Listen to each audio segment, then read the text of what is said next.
Welcome back to MTG Burgeoning, your channel for all things magic.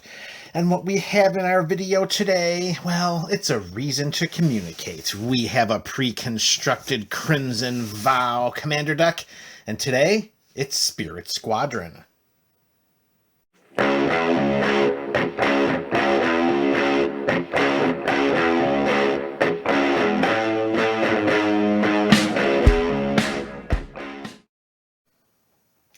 What's up, MTG BC? That is the MTG Burgeoning community. Here we are with another pre-constructed commander deck in 2021. This is number 14 of 15 for this year. But who's counting other than MTG Burgeoning? Today we have the Azorius Spirit Squadron, and we're going to crack this box open. We're going to feast on the goodies inside. We're going to check out the new cards, check out the reprints, and we're going to start right now. All right, the box has now been opened. It is over. Sealed no longer is the Spirit Squadron. All right, we have our box. We have our divider, which I'm telling you comes in handy. I like the dividers. They're working out. These little Planeswalker reminder tokens. Those are nice too. I mean, if we're recycling the cardboard, we might as well get some use out of some of the perforations that Wizards has provided. So we got those all out. Did we get them all? We got them all. All right, to recycling you will go. All right, our pile of Planeswalker tokens. We got our divider. We have our deck box. A little plain here. I mean, we got some pretty sweet spirit art on the back, but what's up with all this? Just like nothing. Okay, well, packaging.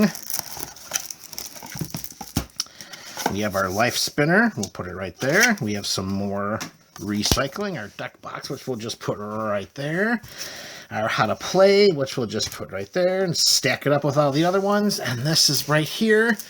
This is what we came to see. The 99 and the commander. So let's remove the cellophane wrapper and let's get right down to the 100. Okay, let's start with the front-facing commander. We have Millicent Restless Revenant. It is a spirit soldier for 4/4. I'm sorry, a spirit soldier with a 4/4 body. It flies for 5 and Azorius colors. Thankfully, this spell costs 1 less to cast for each spirit we control.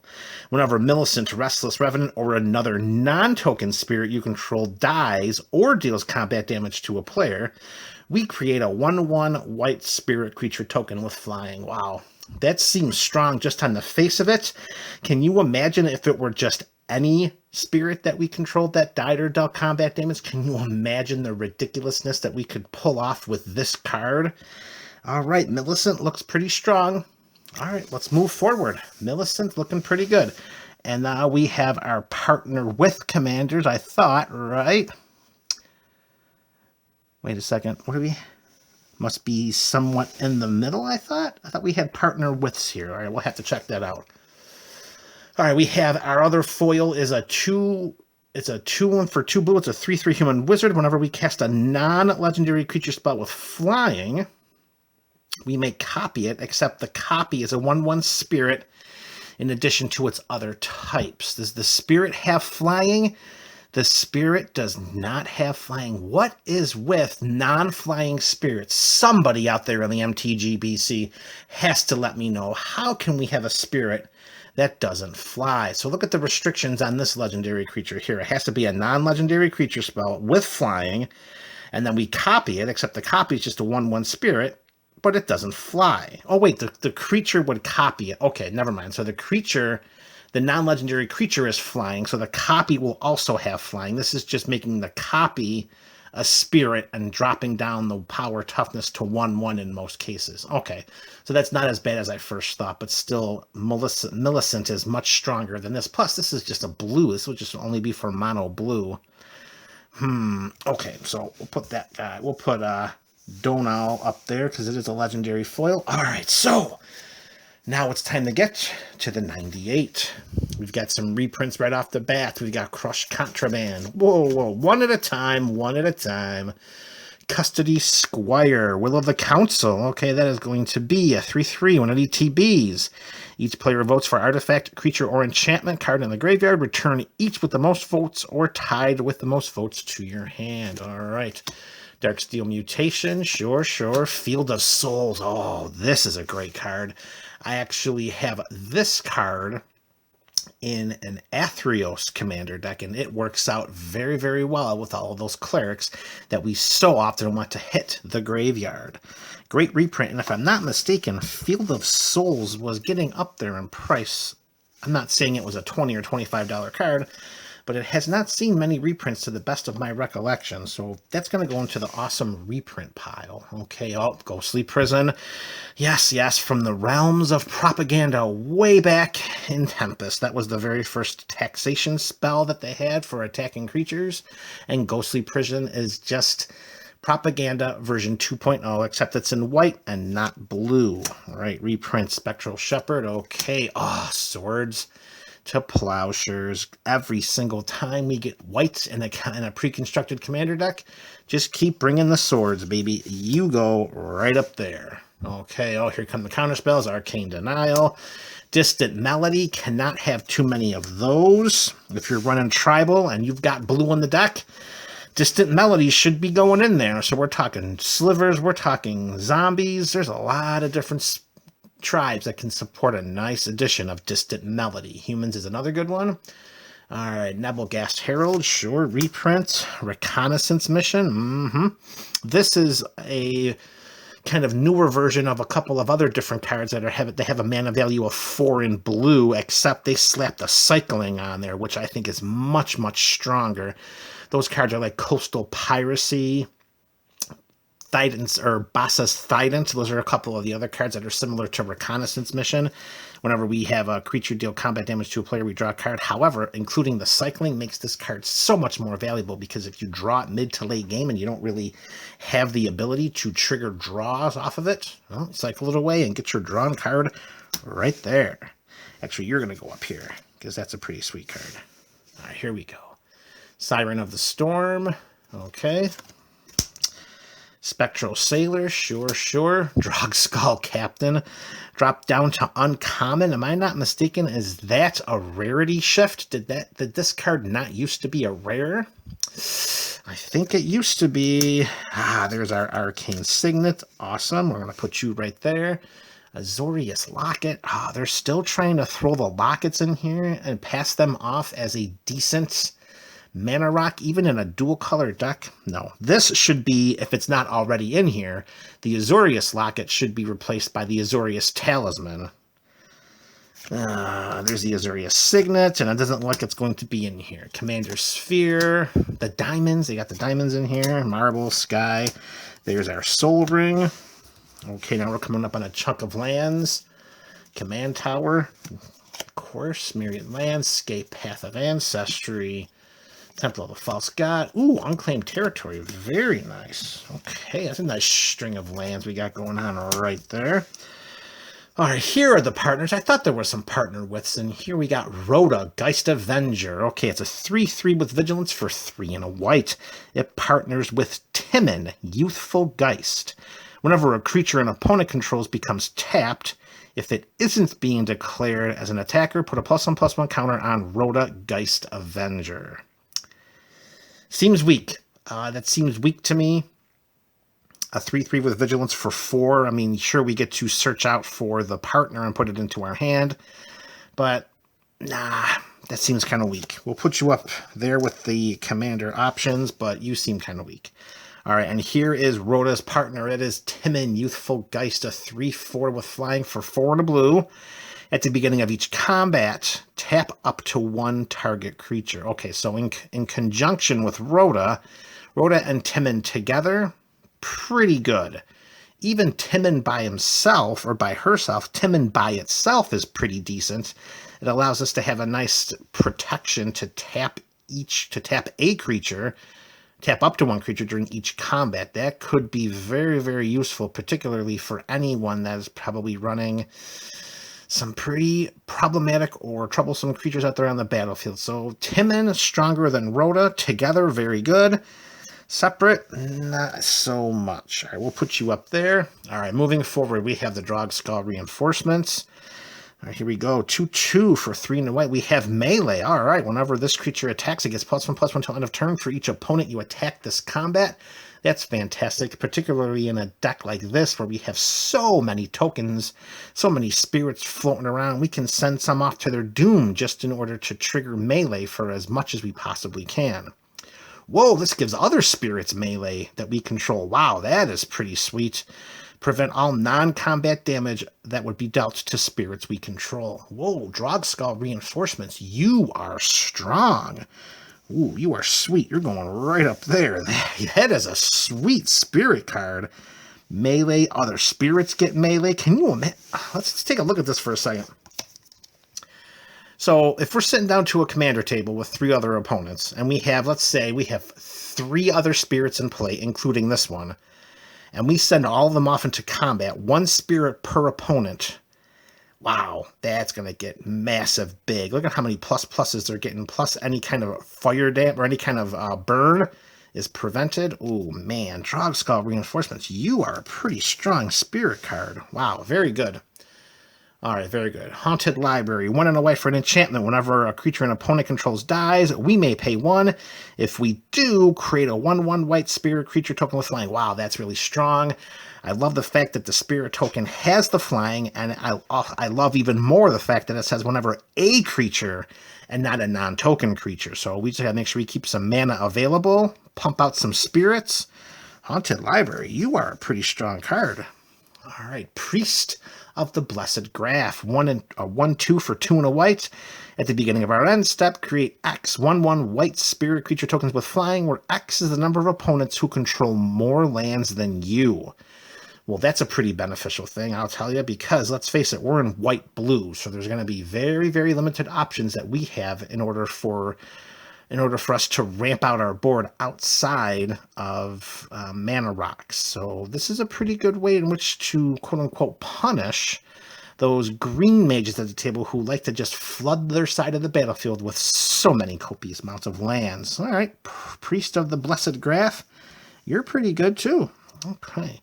Storm of Souls. 4 and 2 white for a sorcery. Return all creature cards from your graveyard to the battlefield. Each of them is a 1/1 spirit with flying. In addition to their other types, exile Storm of Souls. Okay, well now let's look at this here. This is a mono white card that, for the best of my recollection at this moment right now, I don't recall that there are many, if any. I can't even think of one right now that is a personalized mass recursion spell from the graveyard right into play at any point of our main phase without any other restrictions. So that is pretty unique in and of itself. Storm of Souls right here. Now, making them a 1/1 spirit with flying, I can see a great deal of benefit if there's a way in which we can kind of load up the creatures in this deck as spirits, maybe have a bunch of them that have some valuable ETB triggers.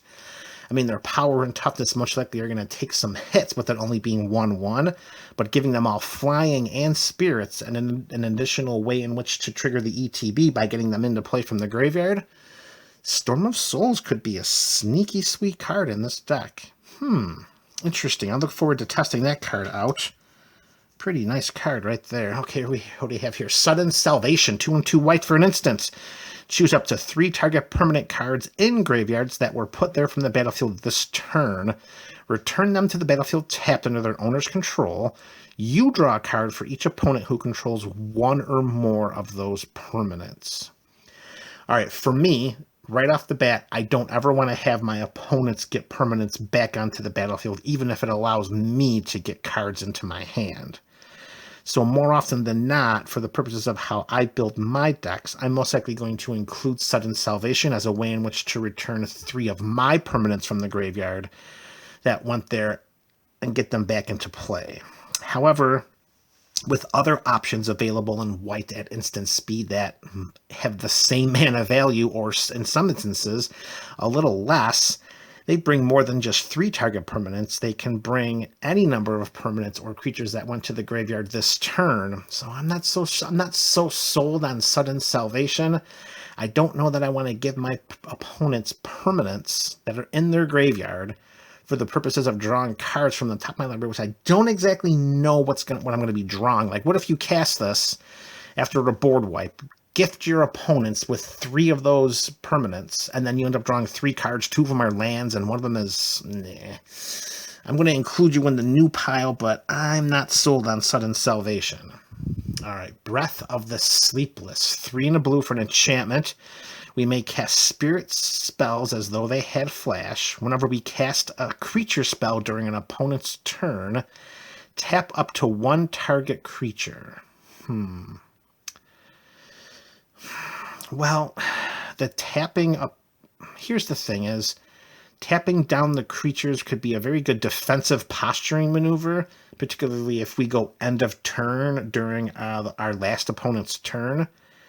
But honestly, I would probably look at this and just say, why not just play with Leyline of Anticipation, which gives all spells you control flash. We lose the ability to tap up to 1 target creature, but... maybe we just have to play with it to see. All right, Breath of the Sleepless. I'm not so sure. I think that's going to be kind of dependent on what the board state is. And, well, it's a new card, so we'll have to give it a whirl and test it out. All right, Ethereal Investigator. 2/3 flyer for 3 and a blue. When it ETBs, we investigate X times, where X is the number of opponents we have. So, figure we let's say, excuse me, let's say we'll, at our ceiling... We'll investigate 3 times when this bad boy comes into play. Whenever we draw our second card each turn, we create a 1/1 white spirit creature token with flying. I would rather put this card into a deck where drawing the second card is the focus of the deck. The investigating, getting the clue tokens are nice, but I don't necessarily believe, I don't know, maybe it would be okay. Because you're going to have to sack those clues anyways. You could do so. Jury's out. Let's see. I still think that would be a sweet addition to a draw second card per turn deck. All right, Haunting Limitation. Sorcery, 2 and a blue. Each player reveals the top card of their library. For each creature card that revealed this way, create a token that's a copy of that card, except it's 1/1. It's a spirit in addition to its other types, and it has flying. If no creature cards were revealed this way, return Haunting Imitation to its owner's hand. I will not be playing with this card in any of my decks because I'm not going to help out my opponents by possibly giving them a creature on the battlefield that may have an extraordinarily valuable enter the battlefield trigger. So you'll go into the new pile just because you're new, but don't anticipate being in any of my decks there, Haunting Imitation. All right, next up, Occult Epiphany. X and a blue instant. Draw X cards, then discard X cards. Create a 1/1 white spirit creature token with flying for each card type among cards discarded this way. All right, well, so we got a looting effect here. The looting effect is a little bit of a limitation based upon being able to trigger the spirit creature tokens with flying for each card type that we're going to discard. So let's say, maximum we can probably... 6 card types we could discard. Create 6 spirits. End of card, we still are drawing 6. This might be somewhat decent, depending on how many cards we have in our hand. In a pinch, this could be helpful for chump blocking if needed. Try to get some kind of card variation in our hand. We can't look to this card as being something that's going to refill our hand, because when we draw X, we discard X. So this is more just filtering what's coming into our hand and what we can keep into our hand.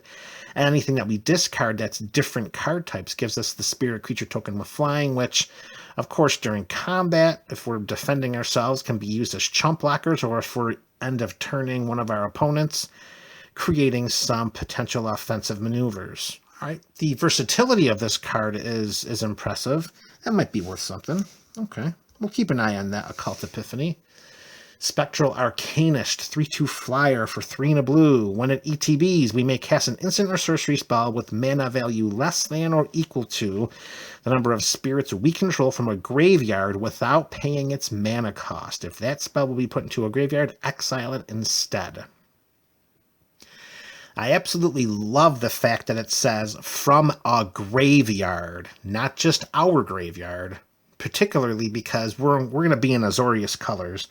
So it's not like we're coming from the strength of ramping. So we can turn to one of the green mages and look, do you have maybe a Cultivate over there? Do you have maybe a Kodama's Reach or something of equivalence to try to, you know, build up our mana base? So this is pretty sweet. And we don't have to pay the mana cost, which is also a benefit. Now, granted, there is the limitation of that's how many number of spirits we have on the battlefield under our control when this dude ETBs. But it appears that the number of spirits that we should have on the battlefield should not be a problem throughout every game we're playing with this type of deck. So Spectral Arcanist, you look pretty sweet. You are definitely a great card. Nice. Nice. That's a nice card right there. Disorder in the Court. All right. X and Azorius colors at instant speed. Exile X target creatures, then investigate X times.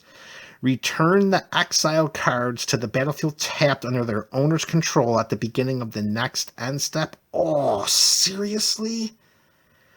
Whoa, this card is awesome. I must be misreading this. There's got to be something. Exile X target creatures, then investigate X times. Return the exile cards to the battlefield tapped under their owner's control at the beginning of the next end step.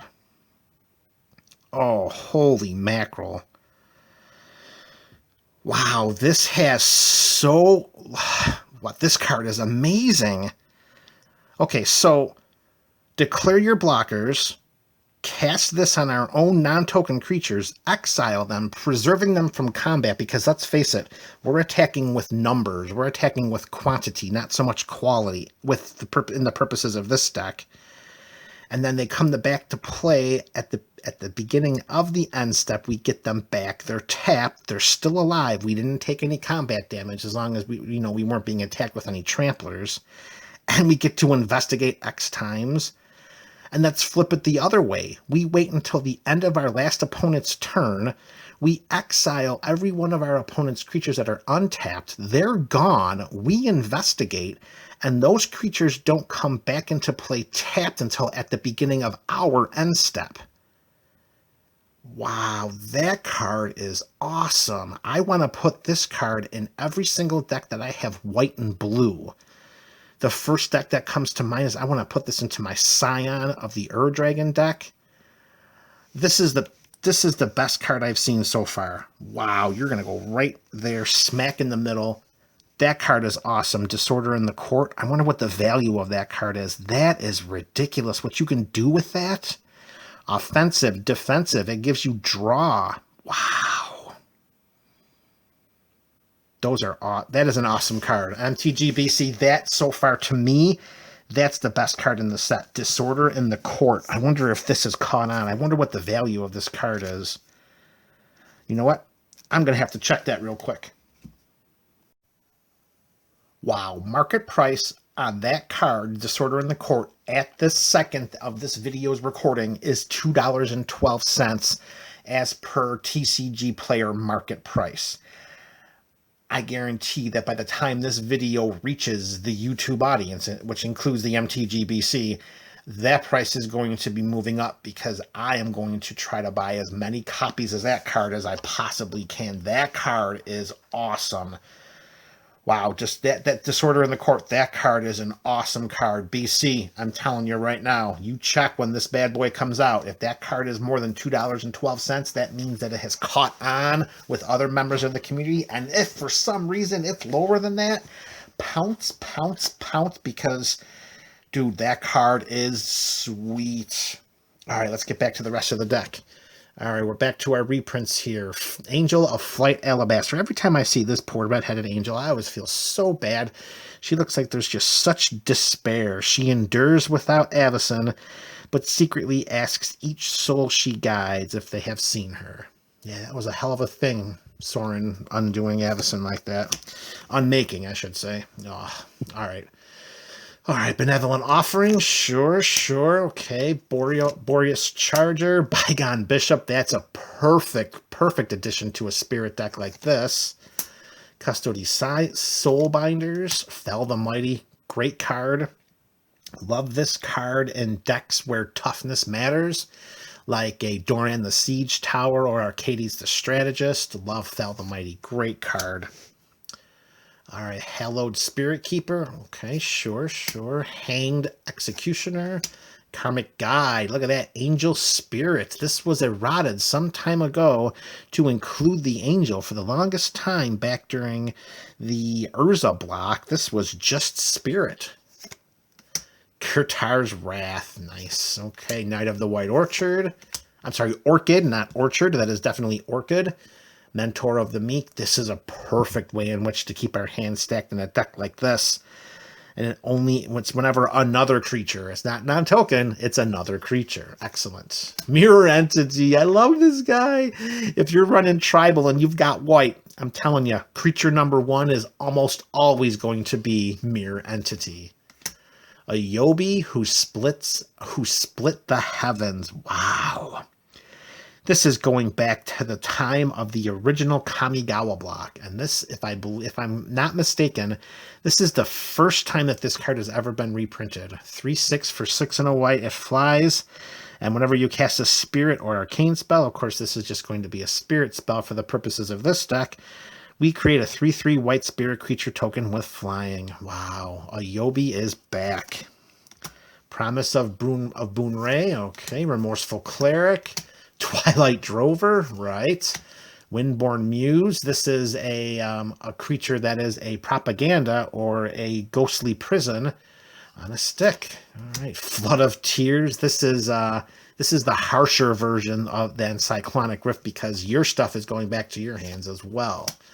Ghostly Pilferer. Imprisoned in the Moon. There goes Umbrackle. Right off to the Eldritch Moon. Cami of the Crescent Moon. I guess we're getting a little bit of a moon trend going here. Midnight Clock. Rattle Chains. Sure, with the Spirits. Shacklegeist. I was just going to say, I wonder if Shacklegeist is coming. Supreme Phantom. That was like 3 straight Lords. Wow, that was pretty sweet. Rattle Chains gives them Flash. Shacklegeist lets you tap target creatures we don't control. And this is giving them +1/+1. Verity Circle from the most recent trip to Ravnica. All right, Dovin, that's our Planeswalker. Our Planeswalker is stinking Dovin. Yeah, all right, Dovin. Geist of Saint Trash, still maintaining its mythic rarity, although there have been times that this has dropped down to rare. Here's our lands again. Let's clean up our little pile. Exotic Orchard, you go right here, of course. Make this a little neater. All right, Moorland Haunts, Port Town, nice. Prairie Stream, that's a very good one. Sky Cloud Expanse, that's our filter. Temple of Enlightenment, and here come our plains. And then our islands, and then we get to our tokens. Oh, first we get to our big old thick Millicent Restless Revenant cardboard cutout card. Another angel token, and lots of spirits. Other spirits, those were the Ayobi spirit tokens, the 3/3. We got Thopters from Dovin and some different... Oh, these are our non-flying spirit tokens. Yeah, look at, you're tethered to the ground for some reason. For some reason, gravity is pulling your weightless body down and you can't jump up and fly. Why? Why does that happen? This token can be used to represent a token that's a copy of something else. All right, copy. We got some copies. And that's going to do it. All right, well... Admittedly, I am not an Azorius fan. I am not an Azorius player. I don't care for the deck archetypes that white-blue present outside of an aggro strategy. I'm not much for control. I'm not much for blinking. I'm definitely not one for counterspelling. I will say that I could foresee building a spirit deck us outside of the realm of, you know, battlefield control and all the other things that Azorius is generally and infamously known for. And I am going to go back and say, I'm pretty impressed with what the deck is here. There are a lot of really good new cards, some pretty darn good reprints too. Not anything that's like ridiculously valuable from a reprint standpoint, unless I'm mistaken something. But I mean, you got your basics, your swords, to plowshares, your arcane signet, your soul rings, and your lands. But nothing that I can tell that was anything that was super, super off the chart valuable, like in the $15, $20, $25, $30 range. And just to close it off, it's just going to come back to this card. I am telling you, this is my favorite card in this deck. The practical use of this card in so many different ways, defensively, offensively, and you're rewarded with clue tokens for using this, which, let's face it, puts more cards into your hand in white blue. Disorder in the Court, I'm telling you, this is the card from this deck. MTG BC, you heard it from me. This card is awesome. This is MTG Burgeoning, your channel for all things Magic.